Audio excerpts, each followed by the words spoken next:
40 to 50 கம்பெனிஸ்க்கு மேலே நான் jobs apply பண்ணியிருப்பேன். அந்த கம்பெனி அல்பர்ட்டால ஃபோர்ட் மெக்முரேன்னு ஒரு பிளேஸ்ல இருக்கு. மேசிவ் ஃபாரஸ்ட் ஃபயர் அங்கே நடந்திருக்கு. நான் அங்கே போனதுக்கப்புறம் அங்கே ஒரு பெரிய ஷாக்கு. ஹாய் ஆல், எல்லாருக்கும் வணக்கம். Welcome back to my channel Kavitha's journal. இந்த வீடியோவில் எனக்கு ஃபர்ஸ்ட் கனடாவில் எப்படி ஜாப் கிடச்சிது, நான் என்னென்ன டிஃபிகல்ட்டிஸ் ஃபேஸ் பண்ணேன் அப்படிங்கிறது தான் உங்கள் கூட ஷேர் பண்ண போகிறேன். இந்த வீடியோ கொஞ்சம் லென்த்தியாக இருக்கும்னு நினைக்கிறேன், அதனால் 2 பார்ட்டாக நான் அப்லோட் பண்ணலான்னு டிசைட் பண்ணியிருக்கேன். ஃபர்ஸ்ட்டு நான் கனடா வர்றதுக்கு முன்னாடி என்னென்ன ப்ரிப்பரேஷன் ஒர்க்லாம் பண்ணேன் அண்ட் கனடா வந்ததுக்கப்புறம் எனக்கு என்னென்ன மாதிரி ஸ்ட்ரகிள்ஸ்லாம் ஃபேஸ் பண்ணேன் அப்படிங்கிறத தான் உங்கள் கூட ஃபர்ஸ்ட் பார்ட்டில் ஷேர் பண்ண போகிறேன். எனக்கு செப்டம்பர் 2023 வீசா அப்ரூவ் ஆச்சு. நான் டிசம்பர் 2023 ட்ராவல் பண்ணேன். நான் இங்கே வர்றதுக்கு முன்னாடியே என்னோட ரெஸ்யூமேவே கனடா ஸ்டாண்டர்டுக்கு அப்டேட் பண்ணிட்டேன் அண்ட் லிங்க்டின்ல நிறைய பேர்கிட்ட கனெக்ஷன் ரெக்வெஸ்ட் கொடுத்துட்டு நான் அவங்க கூட இன்ட்ராக்ட் பண்ண ஸ்டார்ட் பண்ணிட்டேன். என்னோட டொமைனுக்கு இங்கே எப்படி ஜாப் ஓப்பனிங்ஸ் இருக்குது, நான் ஏதாவது சர்டிஃபிகேஷன் பண்ணணுமா, இல்லை என்னோட ரெஸ்யூமேல ஏதாவது அப்டேட் பண்ணணுமா, நான் என்னென்ன கீ டேர்ம்ஸ் வச்செல்லாம் நான் இங்கே ஜாப் சர்ச் பண்ணலாம் அப்படிங்கிற டீட்டெயில்ஸ் எல்லாமே நான் கலெக்ட் பண்ண ஸ்டார்ட் பண்ணிட்டேன். நான் இங்கே வர்றதுக்கு முன்னாடியே ஜாப்ஸும் அப்ளை பண்ணவும் ஸ்டார்ட் பண்ணிட்டேன். நான் டிசம்பரில் இங்கே வந்தனால கரெக்டாக ஃப்ரீசிங் பீரியட் இருந்துச்சு. கிறிஸ்மஸ் டைம்னால எல்லா கம்பெனிஸ்லேயும் ஹையரிங் ஸ்டாப் பண்ணி வச்சிருவாங்க. அதுக்கப்புறம் ஜான்ல தான் அவங்க ரெஸ்யூம் பண்ணுவாங்க. அதனால நான் டிசம்பரில் பெருசாக ஜாப்ஸ் எதுவும் அப்ளை பண்ணலை. ஜான்ல இருந்து தான் ப்ராப்பராக அப்ளை பண்ண ஸ்டார்ட் பண்ணேன். பட் அப்ளை பண்ண ஸ்டார்ட் பண்ணி 1.5 months கிட்ட எனக்கு எந்த இன்டர்வியூஸுமே வரலை. நான் லிட்ரலி 40 to 50 கம்பெனிஸ்க்கு மேலே நான் ஜாப்ஸ் அப்ளை பண்ணியிருப்பேன். நான் இங்கே ஜாப் அப்ளை பண்ணும் போதும் நான் ஃபேஸ் பண்ண ஃபர்ஸ்ட் டிஃபிகல்ட்டி என்ன அப்படின்னா, எனக்கு சாஃப்ட்வேரில் ஓப்பனிங்ஸே பெருசாக இல்லை. எல்லாமே மேனுஃபேக்சரிங் இண்டஸ்ட்ரி, ஃபுட் இண்டஸ்ட்ரீஸ் இந்த மாதிரி தான் இருந்தது. பட் எனக்கு இங்கே வரத்துக்கு முன்னாடியே நான் இதுக்கு ப்ரிப்பேர்டாக தான் வந்தேன். பிகாஸ் நான் லிங்க்டின்ல பேசின எல்லாருமே மேனுஃபேக்சரிங் இண்டஸ்ட்ரியில் ஒர்க் பண்ணவங்க, ஃபுட் இண்டஸ்ட்ரியில் ஒர்க் பண்ணவங்க தான். சாஃப்ட்வேரில் எனக்கு பெருசாக யாரையுமே ஐடென்டிஃபை பண்ண முடியல. ஸோ நான் கொஞ்சம் ப்ரிப்பேர் ஆகி தான் வந்தேன். இங்கே இப்படி தான் இருக்கும் அப்படிங்கிறது. நான் என்ன டொமைனில் ஒர்க் பண்ணுறேன், நான் எது ரிலேட்டடாக ஒர்க் பண்ணுறேன் அப்படிங்கிறத என்னோட இன்ட்ரடக்ஷன் வீடியோலேயே ஷேர் பண்ணியிருக்கேன். நீங்கள் பார்க்கலன்னா போயிட்டு அதை பார்த்துட்டு வாங்க. நான் இன்டர்னல் குவாலிட்டி ஆடிட்டராக ஒர்க் பண்ணுறேன். ISO 9001 standard common for all industries. So அது மட்டும்தான் என்னோட ஒரே ஹோப். ஸோ மேனுஃபேக்சரிங் போனாலும் நான் இதை வச்சு கொஞ்சம் மேனேஜ் பண்ணலாம் அப்படிங்கிற ஐடியாவில் இருந்தேன். எனக்கு ஃபெப்க்கு அப்புறம் ஸ்லோவாக கால்ஸ் வர ஸ்டார்ட் ஆச்சு. பட் எல்லாமே மேனுஃபேக்சரிங் இண்டஸ்ட்ரின்றனால என்னால் ஸ்க்ரீனிங் ரவுண்டே கிளியர் பண்ண முடியல. ஒரு ஸ்டேஜ்க்கு மேலே எனக்கே கொஞ்சம் டவுன் ஆக ஸ்டார்ட் ஆயிடுச்சு. ஒருவேளை ஜாப் கிடைக்கலன்னா என்ன பண்ணுறது அப்படிங்கிற பயம் ஸ்டார்ட் ஆயிடுச்சு. அந்த டைமில் தான் எனக்கு சாஃப்ட்வேர் கம்பெனிலேருந்து கால் வந்துச்சு. நான் அந்த இன்டர்வியூ ஆல்மோஸ்ட் 3 rounds கிளியர் பண்ணிட்டேன். பட் 4th ரவுண்ட் என்னால் கிளியர் பண்ண முடியல, நான் ரிஜெக்ட் ஆகிட்டேன். அது மட்டும்தான் ஒரே சாஃப்ட்வேர் கம்பெனி நான் இது வரைக்கும் இன்டர்வியூ அட்டென்ட் பண்ணது. பட் அதுவும் கிடைக்கலன்னும் போதும் எனக்கு ரொம்ப லோவாயிடுச்சு. அந்த டைமில் என் ஹஸ்பண்டோட ஃப்ரெண்டு என்ன சொன்னாங்கன்னா, கனடாவில் YMCAன்னு ஒன்று இருக்குது, அது கவர்மெண்ட் ரன் பண்ணுறது. மற்ற கண்ட்ரீஸ்லேருந்து நம்ம கனடாவுக்கு வரோம்னா நம்ம ஜாப் சர்ச் பண்ணுறதுக்கு அவங்க ஹெல்ப் பண்ணுவாங்க அப்படின்ட்டு. And that is only for PR holders, not for every one. So நான் அவங்கள அப்ரோச் பண்ணிவிட்டு நான் அதில் ரெஜிஸ்டர் பண்ணேன். அவங்க ஃபர்ஸ்ட் என் கூட பேசினாங்க, என்னோட டீட்டெயில்ஸ் எல்லாமே கலெக்ட் பண்ணாங்க. எதனால் எனக்கு ஜாப் கிடைக்கல, வேறு என்னென்ன ஸ்ட்ரகிள்ஸ்லாம் நான் ஃபேஸ் பண்ணிக்கிட்டு இருக்கேன் அப்படிங்கிறது எல்லாத்தையும் கலெக்ட் பண்ணிவிட்டு அவங்க மென்டார் ஒருத்தவங்கள அசைன் பண்ணுறேன் அப்படின்னு எனக்கு சொல்லியிருந்தாங்க. பட் மென்டாரை அசைன் பண்ணுறதுக்கு முன்னாடி நான் ஒரு இங்கிலீஷ் எக்ஸாம் எழுதணும். பிகாஸ் நான் இந்தியாவிலேருந்து வரும்போதும் IELTS எதுவுமே நான் எழுதலை. நான் டைரெக்டாக வந்தேன்றனால இங்கே அந்த எக்ஸாம் எழுதி நான் கிளியர் பண்ணாதான் மென்டார் அசைன் பண்ணுவேன்னு சொல்லியிருந்தாங்க. நான் அந்த எக்ஸாம் எழுதி கிளியர் பண்ணிட்டேன். அதுக்கப்புறம் எனக்கு ஒரு மென்டாரும் அசைன் பண்ணியிருந்தாங்க. மீன்வைல் நான் ஒரு மேனுஃபேக்சரிங் இண்டஸ்ட்ரியில் நான் இன்டர்வியூ அட்டன் பண்ணி 3 rounds கிட்ட கிளியர் பண்ணிட்டேன். லாஸ்ட் ரவுண்ட் மட்டும் எனக்கு பெண்டிங் இருந்துச்சு. நான் அதுக்கப்புறம் அந்த மென்டார் பார்த்துட்டு அவங்க கிட்ட எல்லாமே பேசி அவங்க என்னோட ரெஸ்யூமே திருப்பியும் ரிவ்யூ பண்ணிவிட்டு அவங்க ஃபீட்பேக்ஸ் கொடுத்தாங்க. அதுக்கப்புறம் அவங்க மார்க் இன்டர்வியூஸ் எடுத்தாங்க. ஸோ மேனுஃபேக்சரிங்கில் என்ன மாதிரிலாம் இருக்கும், நம்ம என்ன மாதிரி ஜாப்ஸ் இருக்கும், எப்படி ஆடிட் பண்ணோம் அப்படிங்கிறது எல்லாத்தையுமே அவங்க எக்ஸ்பிளைன் பண்ணி லைக் 1-to-1 செஷன் மாதிரி இருக்கும். வீக்லி ஒன்ஸ் நான் அவங்கள மீட் பண்ணிவிட்டு நாங்கள் பேசுவோம், டிஸ்கஸ் பண்ணுவோம், எல்லாமே போயிட்டு இருந்தது. அதுக்கப்புறம் நான் அந்த 3 rounds வரைக்கும் கிளியர் பண்ணியிருந்தேன்னு சொன்னல, நான் அங்கே ஃபைனல் ரவுண்டும் கிளியர் பண்ணிட்டேன். பட் என்ன இஷ்யூன்னா அது அன்டாரியோவில் கிடையாது. அந்த கம்பெனி அல்பர்ட்டாவில் ஃபோர்ட் மெக்முரேன்னு ஒரு பிளேஸில் இருக்குது. எங்களுக்கு அந்த ஊரை பற்றி எதுவுமே தெரியாது. நான் ரேண்டமாக எல்லா கம்பெனிஸ்க்கும் அப்ளை பண்ணேன், எல்லா ஊருக்கும் அப்ளை பண்ணேன். எனக்கு என்னென்னா, ஓகே நம்ம இன்டர்வியூஸ் அட்டன் பண்ண நமக்கு வந்து ஒரு கான்ஃபிடென்ஸ் வரும், எப்படி இன்டர்வியூஸ் ஃபேஸ் பண்ணணும்னு தெரியும், செலக்ட் ஆனால் பார்த்துக்கலாம் அப்படிங்கிற மைண்ட் செட்டில் நான் எல்லா இன்டர்வியூஸுமே அட்டன் பண்ணேன். நான் அதை செலக்டும் ஆகிட்டேன்.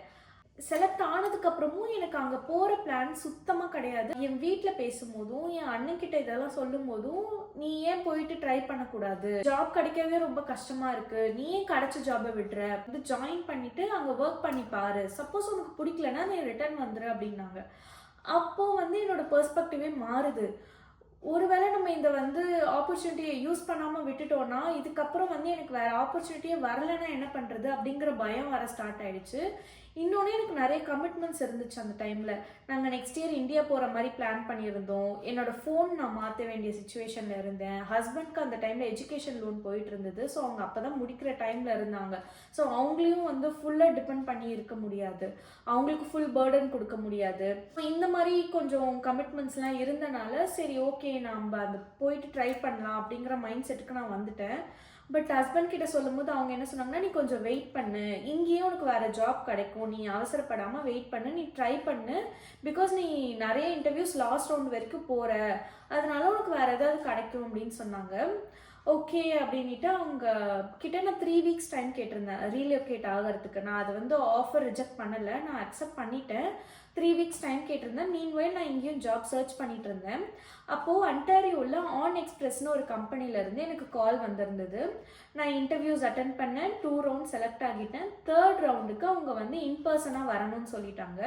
ஸோ வாட்டர்லூலேருந்து அன்டாரியோவுக்கு ஃபர்ஸ்ட் டைம் தனியாக ட்ராவல் பண்ணி போகிறேன் இன்டர்வியூ அட்டன் பண்ணுறதுக்காக. போயிட்டு எனக்கு அந்த ஜாபை விட்டுட்டேன்னா நான் வந்து ஃபோர்ட் மெக்முரே போயே ஆகணும். ஸோ எனக்கு இந்த ஜாப் நான் கண்டிப்பாக செலக்ட் ஆகணும் அப்படிங்கிற மைண்ட் செட்டில் ஃபுல்லாக ப்ரிப்பேர் பண்ணிட்டு போகிறேன். அங்கே போகும்போது என்ன ஆயிடுச்சு, மாக் இன்டர்வியூ பண்ண சொன்னாங்க. பட் அது கேலிப்ரேஷனுக்கு மாக் இன்டர்வியூ பண்ண சொன்னாங்க. எனக்கு கேலிப்ரேஷன்னா என்னன்னு சுத்தமாக ஐடியா கிடையாது. நான் லிட்டரலி பிளாங்க். பட் நான் ஃபர்ஸ்ட் ரவுண்ட் அவங்க கிட்ட அட்டன் பண்ணும் போதே சொல்லியிருந்தேன், நான் சாஃப்ட்வேர் பேக்ரவுண்ட்லேருந்து வந்திருக்கேன், எனக்கு மேனுஃபேக்சரிங் பற்றி தெரியாது அப்படின்னு சொல்லிட்டு. பட் இது சொன்னதுக்கப்புறம் எனக்கு நான் வந்து ஓப்பனாக இல்லை எனக்கு எதுவுமே தெரியாது அப்படின்னு சொல்லிட்டு கிவ் அப் பண்ணல. நான் எனக்கு தெரிஞ்ச வரைக்கும் லைக் ஜென்ரல் கொஷின்ஸ்லாம் நான் கேட்டு ட்ரை பண்ணேன். பட் அவங்க அதுக்கப்புறம் ஓகே நீங்கள் சாஃப்ட்வேரில் இருக்கீங்கன்றனால உங்களுக்கு இது அந்தளவு தெரியலன்னு தெரியுது அப்படின்னு சொன்னாங்க. பட் அதுக்கப்புறம் எனக்கு ஐஎஸ்ஓ ஸ்டாண்டர்ட்லாம் எக்ஸ்பிளைன் பண்ண சொன்னாங்க. நான் ஃபுல்லாக எக்ஸ்பிளைன் பண்ணேன். பிகாஸ் எனக்கு அதுதான் last chance, I have to prove my self அப்படிங்கிற மாதிரி ஒரு சுச்சுவேஷனில் இருக்கேன். நான் கம்ப்ளீட்டாக எல்லாமே எக்ஸ்பிளைன் பண்ணுறேன். ஆனால் எனக்கு வெளியே வரும்போதே எனக்கு ஒரு கட் ஃபீலிங் இருந்தது, நான் அங்கே செலக்ட் ஆக மாட்டேன் அப்படின்னு சொல்லிட்டு. அதுக்குள்ளே எனக்கு அந்த ஃபோர்ட் மெக்முரேயில் கிடச்ச கம்பெனிலேருந்து ப்ரெஷர் வர ஸ்டார்ட் ஆகிடுச்சு. ஸோ 23 நான் கிளம்புறதா இருந்தது, மே 23. எனக்கு ஏப்ரல் 30 ஆஃபர் ரிலீஸ் பண்ணிட்டாங்க. 23 நான் கிளம்புறதுக்கு ஒரு 2 to 3 days முன்னாடி ஊரை பற்றி தெரிஞ்சுக்கிறதுக்காக ஃபேஸ்புக்கில் நிறைய குரூப்ஸ் ஜாயின் பண்ணியிருந்தோம். அந்த குரூப்பில் இருந்து ஒரு நோட்டிஃபிகேஷன் மாதிரி என் ஹஸ்பண்ட்க்கு வருது. என்னன்னா அந்த ஊரில் வந்து ஃபாரஸ்ட் ஃபயர் அப்படின்னு சொல்லிட்டு எங்களுக்கு வந்து லைக் எவாக்குவேஷன் ஆர்டர் கொடுத்துருக்காங்க. 3 பிளேசஸ் வந்து எவாக்குவேட் பண்ணணும் அப்படின்னு சொல்லிட்டு நாங்கள் அதுக்கப்புறம் அந்த ஊரை பற்றி ஃபுல்லாக பார்க்குறோம். அப்போ தான் எங்களுக்கு எல்லாமே தெரியுது. 2018-16 தெரியல, ஒரு மேசிவ் ஃபாரஸ்ட் ஃபயர் அங்கே நடந்திருக்கு. அங்கே இருக்க எல்லாரையுமே வந்து எவாக்குவேட் பண்ணிட்டாங்க. ஸோ லிட்ரலாக அந்த ஃபாரஸ்ட் ஃபயர் ஆல்மோஸ்ட் ரொம்ப நாள் போச்சு, ரொம்ப மந்த்ஸாக போயிட்டு இருந்தது. அந்த ஃபோட்டோஸ்லாம் பார்க்கும்போதே ரொம்ப பயங்கரமாக இருந்துச்சு.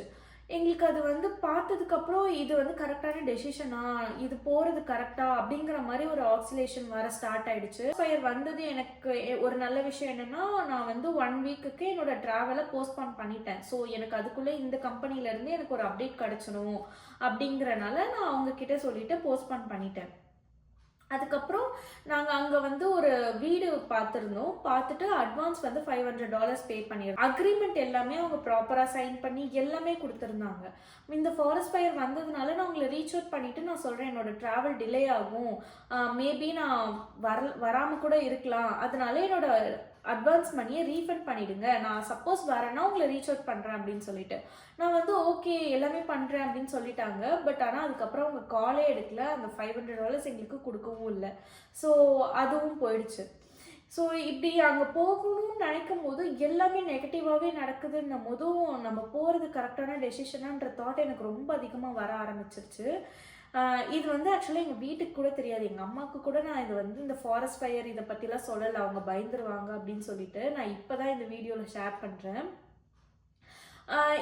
லைக் நாங்கள் எப்படி சொல்லியிருந்தோம்னா, அங்கே வந்து மேனேஜருக்கு வேறு ஒர்க் வந்துருச்சு. ஸோ ஜாயினிங் வந்து இப்போ பண்ண முடியாது, அவர் வேறு ஊருக்கு போயிருக்காரு, வந்ததுக்கப்புறம் ஜாயின் பண்ண சொன்னார் அப்படிங்கிற மாதிரி தான் நாங்கள் வீட்டில் சொல்லியிருந்தோம். நான் வெயிட் பண்ணிகிட்டே இருக்கேன். அப்புறம் எனக்கு ஆன் எக்ஸ்பிரஸ்லேருந்து நான் ரிஜெக்ட் ஆகிட்டேன் அப்படிங்கிற மாதிரி இமெயில் வந்துருச்சு. ஸோ எனக்கு தெரிஞ்சிருச்சுன்னா இங்கே போய் தான் ஆகணும், வேறு ஆப்ஷன் கிடையாது அப்படின்னு சொல்லிட்டு. அதுக்கப்புறம் எனக்கு இன்டர்வியூ கால்ஸும் எதுவுமே வரலை, திருப்பியும் அப்படியே ஸ்டாப் ஆகிடுச்சு.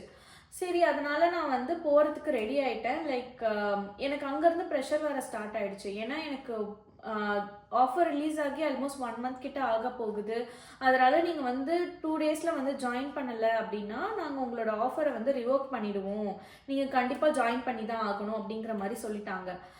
ஸோ 28 நான் ட்ராவல் பண்ண போகிறேன். 26 தான் நான் ட்ராலிஸ் எல்லாமே பேக் பண்ணுறேன். 2 டேஸில் நான் கிளம்புறேன். நான் வீடு எதுவுமே பார்க்கல, எனக்கு என்ன பண்ண போகிறேன் எதுவுமே தெரியாது. Literally I'm blank.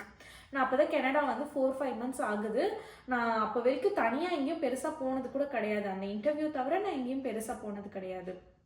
என் ஹஸ்பண்ட்க்கு வந்து கம்ப்ளீட்டாக ரிமோட் ரோலுன்றனால நாங்கள் எப்படி பிளான் பண்ணியிருந்தோன்னா, எனக்கு எங்கே ஜாப் கிடைக்குதோ அங்கே மூவ் பண்ணலாம் அப்படிங்கிற மாதிரி தான் பிளான் பண்ணியிருந்தோம்.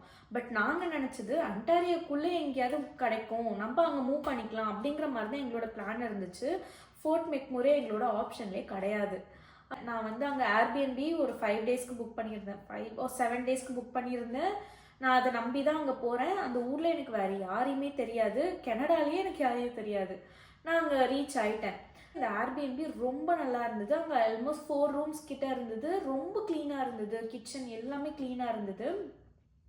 அங்கே ரீச் ஆனதுக்கப்புறம் நான் அங்கே வந்து ஒரு பொண்ணை பார்த்தேன், மீட் பண்ணேன். அவங்க வந்து மொரீஷியஸ்லேருந்து வந்தாங்க. நான் அப்போ தான் அவங்கள மீட் பண்ணுறேன். நான் 1 வீக் தான் அங்கே ஸ்டே பண்ண போகிறேன். பட் அவங்க வந்து லாங் டைமில் அவங்க ஸ்டே பண்ணியிருந்தாங்க. அவங்க இல்லைன்னா நான் என்ன பண்ணியிருப்பேன் அப்படிங்கிற மாதிரி தான் இருந்தது. அவங்க வெரி சப்போர்ட்டிவ். லைக் எல்லாமே சொன்னாங்க, எப்படி லைக் என்னை க்ராசரி ஷாப்புக்கு கூப்பிட்டு போகிறதுலேருந்து அவ்வளோ ஹெல்ப் பண்ணாங்க. கரெக்டாக எங்களுக்கு June 1 எங்களோட ஃபர்ஸ்ட் இயர் வெட்டிங் ஆனிவர்சரி. நாங்கள் அதுக்கே 2 பேரும் தனித்தனியாக தான் இருந்தோம். எனக்கு அப்போ வந்து ரொம்ப கஷ்டமாக இருந்துச்சு. பட் இது வந்து எங்களோட ஃப்யூச்சருக்காக நான் இதை பண்ணுறேன். ஸோ இந்த ஆனிவர்சரி நான் சாக்ரிஃபைஸ் பண்ணால் இதுக்கப்புறம் வர ஆனிவர்சரியை நாங்கள் இன்னும் கிராண்டாக சூப்பராக கொண்டாடுவோம் அப்படிங்கிற ஒரு மைண்ட் செட்டில் நாங்கள் போயிட்டு எல்லாமே செட்டில் டவுன் ஆகிறேன். நான் அவங்கக்கிட்ட போன ஃபர்ஸ்ட் டே அன்னைக்கு நைட் உட்காந்து நாங்கள் பேசிகிட்டு இருந்தோம். ரொம்ப நேரம் பார்த்த உடனே அது ஒரு கனெக்ட் வந்துச்சு. அது எப்படி வந்ததுன்னு எனக்கு தெரியல. ரொம்ப ரொம்ப க்ளோஸ் ஃப்ரெண்டு. ரொம்ப வந்து நான் 5 years 10 years அவங்க கூட பழகின மாதிரி ஒரு பாண்ட் க்ரியேட் ஆச்சு. நான் அவங்கக்கிட்ட பேசிகிட்டு இருக்கும் போது நான் இது மாதிரி எல்லாத்தையுமே சொல்லிட்டு இருந்தேன். அப்போ என்னோட ஆனிவர்சரி வருது, நான் எதுக்காக இந்த ஊருக்கு வந்தேன் அப்படிங்கிற எல்லா டீட்டெயில்ஸுமே நான் சொல்லிட்டு இருந்தேன். கரெக்டாக அவங்க வந்து சண்டே அன்னைக்கு, லைக் நான் 3 days முன்னாடி சொன்னவங்க ஞாபகம் வச்சுருப்பாங்கன்னு கூட நினைக்கல. கரெக்டாக சண்டே அன்னைக்கு எனக்கு வந்து குக் பண்ணி அவங்க கொண்டு வந்து கொடுத்துட்டு ஹாப்பி ஆனிவர்சரி இதெல்லாம் சொல்லிட்டு போனாங்க. எனக்கு ரொம்ப ஷாக்கிங்காக இருந்துச்சு. நான் ஜஸ்ட் லைக் தட்டு சொன்னேன், எப்படி இவ்வளோ ஞாபகம் வச்சு அவங்க குக் பண்ணி கொடுக்கணும்னு எந்த அவசியமே கிடையாது. அங்கே இருக்க வரைக்கும் நான் திங்ஸ் ரொம்பலாம் எடுத்துகிட்டு போகல, க்ராசரிஸுமே நான் ரொம்ப வாங்கலை. அவங்க என்ன சொன்னாங்கன்னா, நீங்கள் எப்படி 4-5 days தான் இங்கே இருக்க போகிறீங்க, நீங்கள் இதுக்காக எல்லாத்தையும் வாங்கிட்டு நீங்கள் இங்கேருந்து ஷிஃப்ட் பண்ண கஷ்டமாக இருக்கும், நீங்கள் இங்கே இருக்க வரைக்கும் என்னோடய க்ராசரிஸ்லாம் யூஸ் பண்ணுங்கள், நீங்கள் ட்ராலிஸில் இருக்கிறதெல்லாம் பிரிக்காதீங்கன்ட்டு மோஸ்ட்டாக நான் அவங்களோட தான் அந்த 4-5 days கிட்ட நான் யூஸ் பண்ணிகிட்டு இருந்தேன். நான் அதுக்கப்புறம் அங்கே ஒரு வீடு பார்த்துட்டேன். ஸோ அந்த வீக்கெண்ட் வந்து நாங்கள் மூவ் ஆகிறதா இருந்தது. பட் நான் நேரில் போயிட்டு பார்க்கல. எனக்கு வீடியோ கால் பண்ணி அவங்க வீடு ஃபுல்லாகவே சுற்றி காட்டினாங்க. அது வந்து ஒரு பேஸ்மெண்ட் தான். சரி, ஓகே, எனக்கு இப்போதைக்கு வீடு கிடச்சா போதும். பிகாஸ் எனக்கு ஃப்ரைடேவோட ஏர்பிஎன்பி முடியுது. நான் அதுக்குள்ளே அங்கேருந்து வெக்கேட் பண்ணி ஆகணும். நான் டிலே பண்ணேன்னா எனக்கு வேறு கிடைக்கலன்னா கொஞ்சம் ப்ராப்ளம் ஆகிடும் அப்படின்னு சொல்லிட்டு நான் அக்செப்ட் பண்ணிட்டேன். அதுக்கப்புறம் நான் வீடு எல்லாத்தையும் இங்கே ஷிஃப்ட் பண்ணிவிட்டு நான் அங்கே போனதுக்கப்புறம் அங்கே ஒரு பெரிய ஷாக்கு. வீடு வந்து அவ்வளோ மோசமாக இருந்துச்சு. அவங்க வந்து சுத்தமாக க்ளீனே பண்ணல போல். நாங்கள் போகிறதுக்கு முன்னாடி அவங்க இதுக்கு முன்னாடி இருந்தவங்க எப்போ காலி பண்ணாங்க, எவ்வளோ நாளாக அதை பூட்டி இருந்துச்சு, எனக்கு எதுவுமே தெரியல. எனக்கு அந்த பார்த்ததுக்கப்புறம் எனக்கு அங்கே இருக்கவே பிடிக்கல. எனக்கு லிட்ரலி எனக்கு வந்து கொஞ்சம் ஓசிடி அந்த மாதிரி சொல்லலாம். எனக்கு வந்து க்ளீனாக இல்லைன்னா எனக்கு கொஞ்சம் ஒரு மாதிரியா இருக்கும். எனக்கு மைண்டே வேலை பார்க்காது. அந்த மாதிரி ஆள் நான். அங்கே போயிட்டு என்னால் அங்கே உட்கார கூட முடியல. அவ்வளோ மோசமாக இருந்துச்சு அந்த பிளேஸ். அவங்களும் நான் ஹஸ்பண்ட்க்கு கால் பண்ணிவிட்டு இது ரொம்ப க்ளீனாக இல்லை, எனக்கு இங்கே இருக்கவே பிடிக்கல, நான் அங்கே அட்வான்ஸ் பே பண்ணலை, நான் என்ன சொன்னேன் நேரில் வந்து பார்த்துட்டு தான் நான் பே பண்ணுவேன்னு சொல்லியிருந்தேன். பட் எனக்கு அதை விட்டால் வேறு இடமும் கிடையாது, நான் அங்கே தான் ஸ்டே பண்ணி ஆகணும் அப்படிங்கிற சுச்சுவேஷன். நான் வந்து ஒரு 2 days இங்கே இருந்துட்டு சண்டேக்குள்ளே நான் வேறு வீடு பார்த்துட்டு நான் வேறு வீட்டுக்கு போயிடுறேன் அப்படின்னு சொல்கிறேன்.